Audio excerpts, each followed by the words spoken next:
Hear from our mentors, borrow a journey and discover your own. This is the TUC Homegrown Project, our EduVenture Human Library series. Today we're joined by Darren King from Fast Charge Australia. Darren's going to share with us a little bit about his journey and the pathways and skills he used to get to where he is today. Good morning, Darren. Thanks for joining us today for our Human Library series. Thanks for inviting me. Could you start us off by explaining a little bit about Fast Charge Australia? Can you tell us a bit about what your work life looks like today?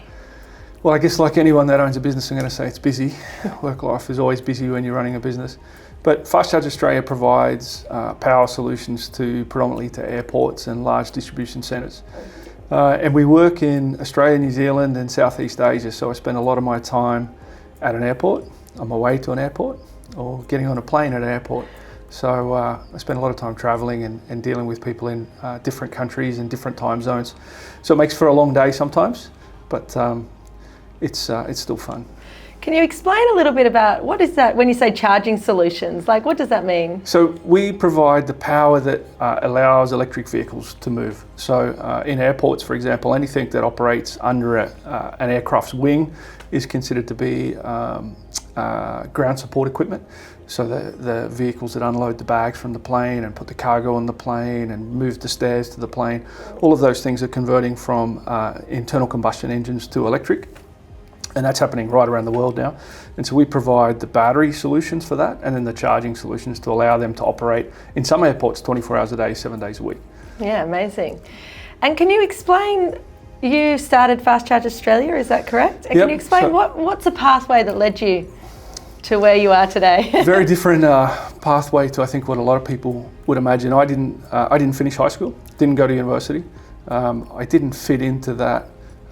Which back then, I'm older than most people, back then it was a real rigid education process and you either fitted in or you didn't. I didn't fit into that, and so I always knew I was going to get into the workforce as early as I could, and I was probably going to get more of my life education from different jobs.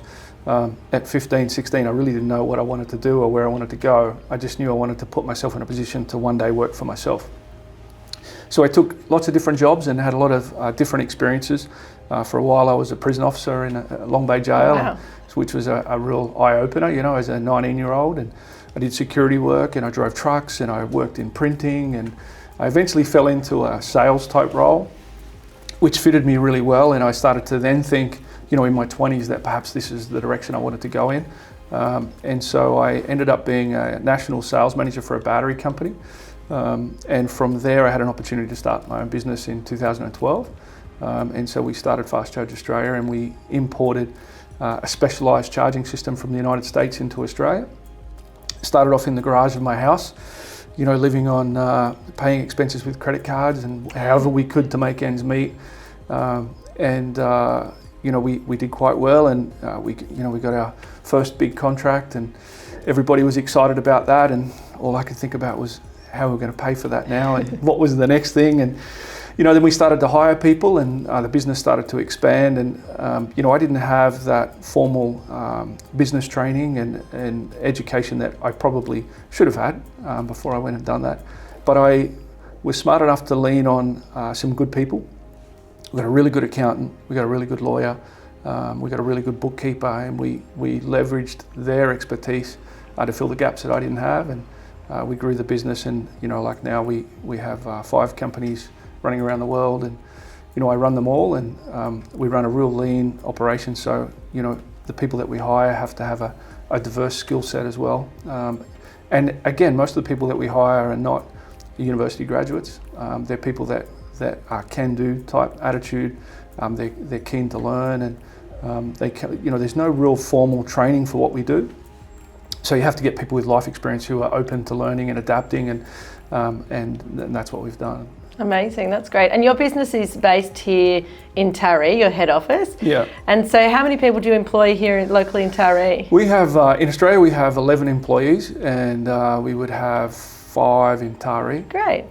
And then we have a business in Singapore that employs people in Singapore and in Malaysia, Thailand, Vietnam, and we have a business in the United States with a couple of employees there as well. Fabulous.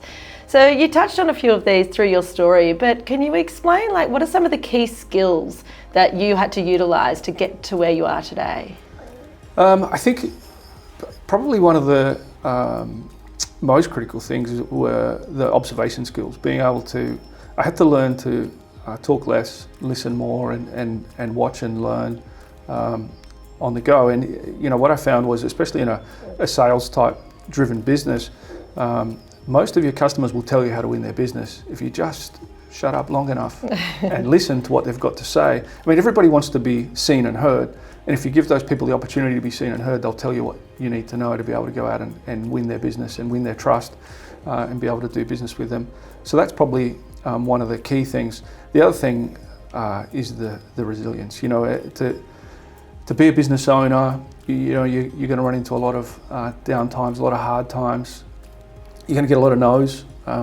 You come across a lot of people that always believe they know more than you do, and you wouldn't be able to do that, or you won't be able to achieve that, or you don't have the expertise to go and do that. And if you listen to all of that and take that to heart, you probably would never start. And I think that's why a lot of people never start a business, is because people that they trust or people that they believe know more than them wouldn't take that risk themselves, so they discourage you from taking that risk. So I think if you're resilient enough and you're brave enough to take a step, you'll be surprised at what you can achieve. Amazing, that's great. And what do you love about your job? What do you love about your work today?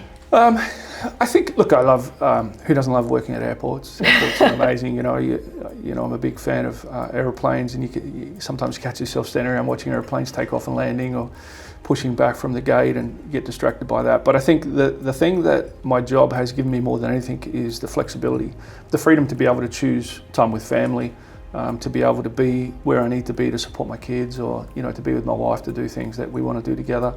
I've been lucky enough that my kids have all travelled all around the world with me because of work. We've got a place in Singapore where my family come over and spend times for holidays and bits and pieces. So having flexibility from the business gives is probably one of the most enjoyable things. Excellent.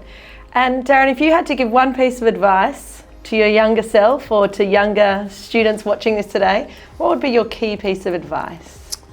It probably would have been back myself sooner.